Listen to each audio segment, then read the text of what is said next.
Hey y'all, coming to you from the headquarters of ScottieDTV, but I was at the 2018 Detroit Autorama and I found the 69 Camaro that Ringbrothers had built, the light blue one. Very cool car. I think you're all going to like it. Let's take a quick look at it. Don, thanks so much for giving me some time today, brother. No problem. It's my pleasure. Tell me a little bit about this hot rod we got here. Well, it's a 69 RS Camaro. It's got a 416 Wagner, pushes a 953 horse on the dyno at the crane. It's got some of my touches in it, a lot of the Ringbrother touches in it. I did all the outside billet work, the tail panels, grill, headlights, bumpers front and rear.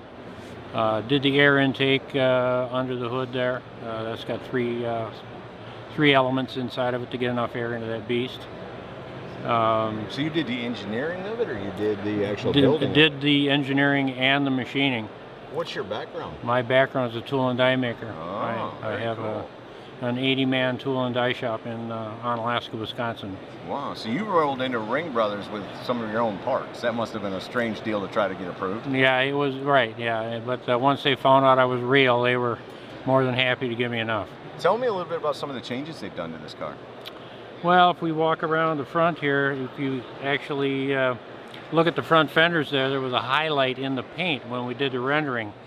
But under closer scrutiny, you can see we actually cut it right into the fender. Gotcha. Now, instead of a normal RS with the vacuum type doors, this is stationary, but we moved the angle, we changed the angle of the grille itself so it mimics the standard Camaro non-RS, and it gives us a deeper look. Right. And that's kind of what we were going for. And in doing that, we had to make the doors a little bit wider. So, but it still totally looks 69 Camaro. So the car's been widened just a little bit? No, the car isn't widened. Just it's the the same, just the doors on the headlights. The headlight door. I got you. I got you. So once you change, I'm straight now. Once you change the grill, then those weren't fitting anymore. You had to make custom doors. That's right. You're so right. it wasn't just about making the grill fit. No. I wanted that depth. I wanted the depth that the stock or the standard Camaro had. Right. And then the carbon fiber pieces on. Yeah, right? we got carbon. We got carbon ground effects there. You can see, which actually is open, and the air does flow through there back to the brake area. We have a carbon fiber insert in the carbon fiber hood. The whole hood is carbon, but the insert there has a little contrast. And then the trunk lid is 100% carbon, and of course the spoiler is part of that. And the depth of those stripes, I think, you know what I'm saying, when you look at them, I don't know if camera will do justice or not, but you paint the stripes on, they're obviously painted on, but when you look at them, they look like they are embedded, or they're, you know what I'm saying? I mean, yeah, it's they look weird. deep. They look deep, you know? And I think it has to do with the carbon contrast. I think that's what pulls it. Man, it's a nice car. All the bumpers are tucked and all that kind of stuff too. What about underneath? Well, underneath it's pretty well all closed in. We've got obviously the exhaust is all tucked up nice and tight.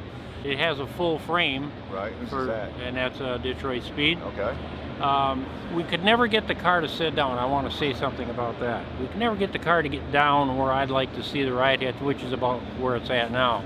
What I did is I went to work and made all new A-frames, and I narrowed the A-frames an inch per side. Now I can get the car stance down. I can still turn the tires. Okay. And that was a huge thing for me. Stance, I think everybody in the car world agrees that stance is so important to the overall look of that car. But I can tell you, Scotty, just driving the car, even with the stance and the height it is right now, there's no dragging, no rubbing, and the car handles and tracks just absolutely awesome. You get to spend some time behind the wheel of it? Oh yeah, not enough yet, but we're getting done with the debuting, so now we can spend a little time having fun. See, that's the whole thing. You get a car at this level built, then you got to show it for a year or so. You do, right? Yeah, exactly. And then after that, you get to drive it. Exactly right. So maybe we can catch it on the autocross at Good Guys or something. Yeah. I didn't drive it. My sister-in-law was passing away with leukemia, but I was supposed to drive it at Columbus. Right. But unfortunately, I had that going, so sure. We have a stand-in driver. I got you. Well, Don, I appreciate you giving me time today. Anybody we need to give a shout out to before we go? Well, the Ringbrothers, I mean, they're good guys to work with, and we've become quite good friends, actually. So they took good care of me, and they're good guys. High-end builds, and I always tell people, if you spend the money and don't get what you want, then you feel like you've been crooked. Exactly. But no matter what it costs, if you got what you wanted in the end, then hey, That's what it's all about. That's right. Yeah. Well, brother, again, thanks for your time. Absolutely. I appreciate the interview. So there you go, from the 2018 Detroit Autorama, a 1969 Camaro Ringbrothers built. How cool is that? Hope you all have enjoyed it. See ya! Hey y'all, make sure you subscribe to this channel and visit ScottieDTV.com for an easy way to search the hundreds of videos I have posted. Either click the link in the description or the one at the end of this video.